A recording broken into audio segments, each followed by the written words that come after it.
Info പാർക്കിന്റെ ഒരു site ഉണ്ട്, ഇൻഫോ പാർക്ക് ജോബ്സ് എന്ന് പറഞ്ഞിട്ട് ഗൂഗിൾ ചെയ്ത് കഴിഞ്ഞാൽ ഓരോ കമ്പനീസിനും അവരുടേതായ വെബ്സൈറ്റ് ഉണ്ടാവുമല്ലോ. ഇപ്പം IBM അല്ലെങ്കിൽ UST ഏത് കമ്പനി ആണെന്നുണ്ടെങ്കിൽ അങ്ങനെ നമ്മൾ ഗൂഗിൾ ചെയ്ത് കഴിഞ്ഞാൽ നമുക്ക് അവരുടെ സൈറ്റിൽ കരിയർ പേജ് കിട്ടും. കറക്റ്റ് കമ്പനിയുടെ ഒഫീഷ്യൽ സൈറ്റ് തന്നെ ആണോ എന്ന് നോക്കുക. ആദ്യം ഒരു ജോലിക്ക് കയറുമല്ലോ, ആ ജോലിക്ക് കയറുമ്പം നമ്മുടെ ഫ്യൂച്ചറിലേക്ക് നല്ലതാണ്. ഹായ് ഫ്രണ്ട്സ്, എന്തൊക്കെയുണ്ട് വിശേഷം?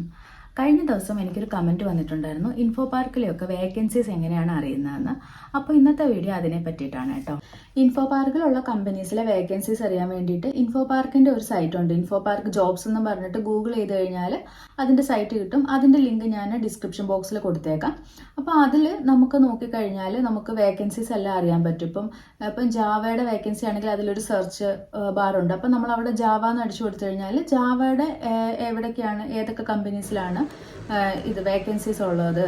അപ്പം അതുപോലെ നമ്മുടെ ഏത് റിക്വയർമെൻറ്റ് അനുസരിച്ചാണ്, ഇപ്പം ജാവയാണോ അല്ലെങ്കിൽ പൈത്തൺ ആണോ അല്ലെങ്കിൽ ഡിജിറ്റൽ മാർക്കറ്റിംഗ്, അങ്ങനെ ഏതാണെങ്കിലും നമ്മൾ ആ ടേം വെച്ച് സെർച്ച് ചെയ്ത് കഴിഞ്ഞാൽ അതിൻ്റെ വേക്കൻസീസ് ഏതൊക്കെ കമ്പനീസിലുണ്ടെന്നൊക്കെ നമുക്ക് അറിയാൻ പറ്റും. അപ്പം നമ്മൾ ആ കമ്പനിയിൽ ക്ലിക്ക് ചെയ്ത് കഴിഞ്ഞാൽ നമുക്ക് അതിൻ്റെ റിക്വയർമെൻറ്റ്സ് അറിയാൻ പറ്റും. ഇപ്പോൾ എത്ര എക്സ്പീരിയൻസ് ആണ് വേണ്ടത്, നമ്മൾ എന്തൊക്കെ അറിഞ്ഞിരിക്കണം, അങ്ങനത്തെ ഉള്ള എല്ലാ ഡീറ്റെയിൽസും കിട്ടും. അത് കമ്പനിയുടെ HR-ൻ്റെ മെയിൽ ID ഒക്കെ കാണും. അപ്പം നമ്മുടെ റെസ്യൂമെ ആ റിക്വയർമെൻറ്റിന് ഓക്കെ ആണെന്നുണ്ടെങ്കിൽ നമ്മൾ ആ HR-ൻ്റെ മെയിലിലോട്ട് റെസ്യൂമെ അയച്ചാൽ മതി. അതുപോലെ ടെക്നോ പാർക്കിൻ്റെ ജോബ്സിന് അവരുടേതായ സൈറ്റും ഉണ്ട്.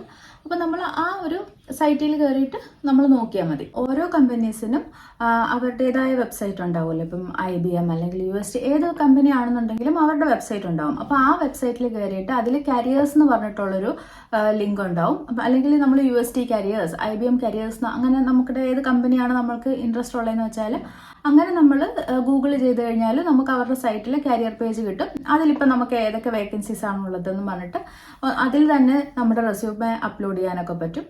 അല്ലെങ്കിൽ അതിനനുസരിച്ച് മെയിൽ ID എന്തെങ്കിലുമൊക്കെ കൊടുത്തിട്ടുണ്ടാവും. കരിയർ പേജിൽ കൊടുത്തേക്കുന്ന ഡീറ്റെയിൽസ് വെച്ചിട്ട് നമുക്ക് അവരുടെ കമ്പനിയുടെ വെബ്സൈറ്റ് വഴി നമുക്ക് ജോബിന് അപ്ലൈ ചെയ്യാം. TCSനൊക്കെ ആണെന്നുണ്ടെങ്കിൽ TCS iBegin പോർട്ടൽ അങ്ങനെ ഒരു വെബ്സൈറ്റ് ഉണ്ട്. അപ്പോൾ അതിനകത്ത് നമ്മളുടെ ഫുൾ ഡീറ്റെയിൽസ്, നമ്മുടെ എഡ്യൂക്കേഷൻ, നമ്മുടെ എക്സ്പീരിയൻസ്, അങ്ങനത്തെ എല്ലാ ഡീറ്റെയിൽസും ഒക്കെ നമുക്ക് രജിസ്റ്റർ ചെയ്തിടാം. അപ്പോൾ അതിനനുസരിച്ചുള്ള ജോബൊക്കെ നോക്കാം. അതല്ലെങ്കിൽ നമുക്ക് ലിങ്ക്ഡിൻ വഴി നമുക്ക് ജോബ് വേക്കൻസീസ് അറിയാൻ പറ്റും. ലിങ്ക്ഡിനിലെ ആപ്പും ഉണ്ട്, അതുപോലെ വെബ്സൈറ്റും ഉണ്ട്. അപ്പോൾ ലിങ്ക്ഡിനകത്ത് നമ്മുടെ ജോബ്സ് എന്ന് പറഞ്ഞിട്ട് ഇതിനകത്ത് നോക്കിക്കഴിഞ്ഞാൽ എവിടെയൊക്കെ വേക്കൻസീസ് ഉണ്ട്. അപ്പോൾ നമുക്ക് ലിങ്ക്ഡിൻ ആപ്പ് വഴി തന്നെ നമുക്ക് റെസ്യൂമെ അതിനകത്ത് ആ ജോബ് വേക്കൻസിക്ക് അഗൈൻസ്റ്റ് നമുക്ക് സബ്മിറ്റ് ചെയ്യാൻ പറ്റും. അതുപോലെ നൗക്കരി, അങ്ങനെ കുറേ ജോബ് സൈറ്റ്സ് ഉണ്ട്.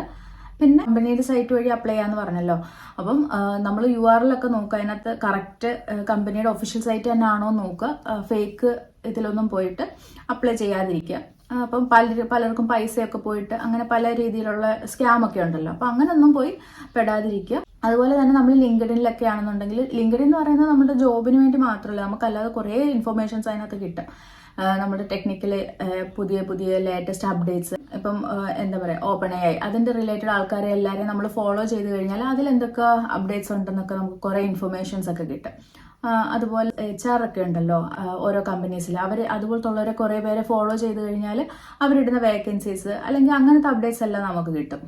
അങ്ങനെ പല രീതിയിൽ നമുക്ക് വേക്കൻസീസ് അറിയാൻ പറ്റുന്നതാണ്. അതല്ലെന്നുണ്ടെങ്കിൽ നമുക്ക് ഓരോരുത്തർക്ക് ഈ കമ്പനിയിലുള്ള ആൾക്കാർക്ക് ചിലപ്പോൾ റെക്കമെൻഡേഷൻ ഒക്കെ ചെയ്യാൻ പറ്റുമായിരിക്കും. അങ്ങനെ പല രീതിയിൽ നമുക്ക് ജോലി നോക്കാം.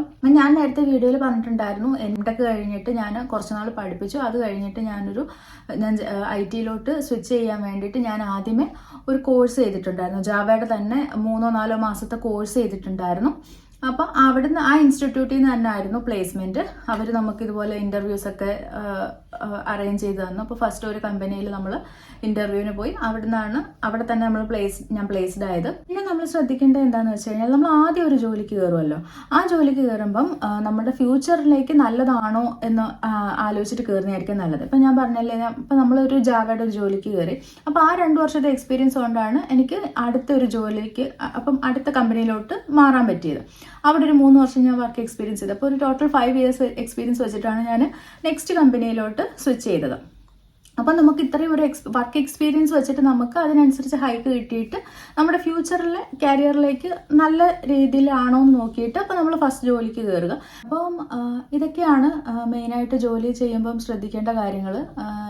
നമ്മൾ പിന്നെ ഒരിടത്ത് അപ്ലൈ ചെയ്ത് 2 അപ്ലൈ ചെയ്ത് കിട്ടിയില്ല എന്നുണ്ടെങ്കിലും നമ്മൾ പ്രതീക്ഷ കൈവിടാതെ നമ്മൾ സ്ഥിരമായിട്ട് അപ്ലൈ ചെയ്തുകൊണ്ടിരിക്കുക. എവിടെയെങ്കിലും എന്തായാലും കിട്ടും. പിന്നെ നമ്മൾ ആ ജോലിക്ക് വേണ്ടി കുറേ പഠിക്കുക, പ്രിപ്പയർ ചെയ്യുക. അപ്പോൾ ഇതൊക്കെ ഇന്നത്തേക്ക് അത്രയേ ഉള്ളൂ. അടുത്ത വീഡിയോയിൽ കാണാം കേട്ടോ.